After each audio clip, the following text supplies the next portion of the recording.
जदि भगवान तुमको अधिक समय अपेक्षा कराउछंती तेबे प्रस्तुत रुह, से ताहा देबे जेतिकी तुमे पाइबाकू चाहुछ। समस्या तो समस्ते सृष्टि करि पारंती, हेले समाधान करिबा लोक बहुत कम। तेणु भल हेब निजे जणे समाधानर माध्यम हुओ।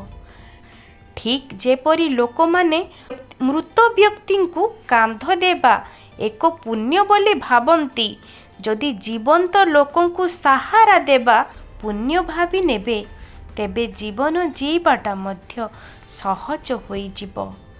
जीवन विषय रे अधिक चिंता करिबा आवश्यक नहीं, कारण जिए जीवन देइछि सिए भी तो किछि भाबिथिबो। बिना कौनसी मतलब रे किए काहा सहित भेट होई न थाए, काहा ठारू सबक मिली थाए तो काहा ठारू ज्ञान। जेतेबेले कष्ट कठोर वाक्य सहिबा पाई मन प्रस्तुत होई जाए, तेबे बुझी जांतु जीवन जीवा आरंभ होई गला।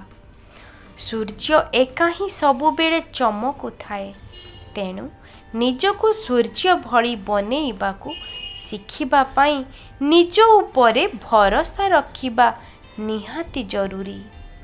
आमको आमर भाग्य निजको लेखिबाकू पड़िबो, कारण एहा कौनसी चिट्ठी कि दरखास्त नुहे जे अन्य काहा द्वारा लेखई पारिबे। समस्तंक ठारू सबु जिनिस केबे आशा करिबा उचित नुहे, काहींकि ना लोक एठी मुहरे गोटे कथा कुहंती किंतु मनरे आउ गोटे कथा रखी थांती। चरित्र रे मैला रखी चेहरा को जेते सजाइले मध्य से सुंदरतार कौनसी मूल्य न थाए, काहींकि ना आईना आलोकरे चमकी थाए, अंधार रे नुहे। काहार खराब समय आसिले ताकू आघात दियनी, पारुछ जदि ताकू जाई साहाଯ୍ୟ कर, कारण खराब समयटा तुमर भी दिने आसी पारे। आजिर दुनिया रे विश्वास करी निजर समस्या काहाकू कुहंतु नाही, कारण मिठा मिठा कथा कहूथिबा प्रत्येक व्यक्ति आपणकर बंधु नुहंती।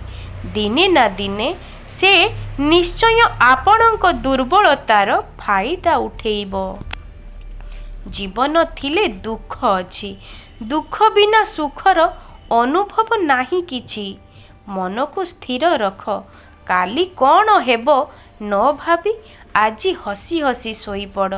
स्वप्न तुमर सत हेउ एवं खुशी सबु मिली जाऊ। मु भगवान को एतिकी प्रार्थना करुछि जे भगवान मते घृणा करुथिबा व्यक्ति को एति खुशी रे रखंतु जे ताकू मो कथा भाबिबाकू समय न मिलू। लोक माने टिकिए कथारे हाथ छाड़ी दियंती, किंतु भगवान टिकिए प्रार्थना रे आम हाथ को धरी पकांती। मनीषर तुमे जेते बड़ उपकार करना काहींकी, परवर्ती समय रे तुमर सामान्य भूल हेले से सही उपकार कथा बुंदाए मात्र भी मने पकाइब नाही। जीवन रे केबे भी काहा को बाध्य करिबनी तुम सह रहिबा पाई, कारण जहा को जीवार थिबो से जे कोनोसी उपाय रे हेउ चाली जीवो, हेले जिए सतरे तुम सह रहिबाकू चाहुथिबो ताकू बाध्य करिबाकू पड़िबनी। यौवन उपरे अधिक गर्व करंतु नाही, कारण यौवन क्षणस्थायी। कानरे बधिरपण आसिबा पूर्वरु जहा श्रवण योग्य ताहा शुणी निय। गोड़ चलिबा बंद हेबा पूर्वरु तीर्थयात्रा करि निय। आखिरे अंधरपण आसिबा पूर्वरु निजे करिथिबा भूल को सुधारी निय। बाणी बंद होई जिबा पूर्वरु किछि मिठा कथा कहि दियो। हाथ बंद हेबा पूर्वरु किछि पुण्य काम करि निय। देहरु आत्मा चली जिबा पूर्वरु प्रभुंको निकटरे शरण होई जाओ। ମଣିଷ ସେତେବେଳେ ଏକା ବଞ୍ଚିବା ଶିଖି ଯାଇଥାଏ ଯେତେବେଳେ ସେ ବୁଝି ଯାଇଥାଏ ଯେ ଏ ଦୁନିଆରେ ସମସ୍ତେ ନିଜ ସ୍ୱାର୍ଥ ହାସଲ ପାଇଁ ବ୍ୟସ୍ତ। ଲୋକମାନେ ତୁମ ବିଷୟରେ କ'ଣ ଭାବୁଛନ୍ତି, କିପରି ଅନୁଭବ କରୁଛନ୍ତି ତାହା ଜାଣିବାକୁ ଚେଷ୍ଟା କରିବା ପରିବର୍ତ୍ତେ ନିଜ ଜୀବନ ଶୈଳୀକୁ ମାର୍ଜିତ କର। ସକାରାତ୍ମକ ଚିନ୍ତାରେ ମଜି ରହି ଖୁସିରେ ବଞ୍ଚନ୍ତୁ। ମୋତେ ଖରାପ ଭାବୁଥିବା ଲୋକଙ୍କୁ ମୁଁ ବେଶୀ ପସନ୍ଦ କରେ, କାରଣ ସେମାନେ ନିଜ ବିଷୟରେ ଚିନ୍ତା ନ କରି ମୋ ବିଷୟରେ ଅଧିକ ଚର୍ଚ୍ଚା କରନ୍ତି। ବେଳେବେଳେ ସମୟ ମଣିଷକୁ ଏମିତି ପରିସ୍ଥିତିକୁ ନେଇ ଆସେ, ନା ମଣିଷ କିଛି କହିପାରେ ନା କିଛି ସହିପାରେ। କେବଳ ଧୈର୍ଯ୍ୟ ଧରି ଭଲ ସମୟକୁ ଅପେକ୍ଷା କରିଥାଏ।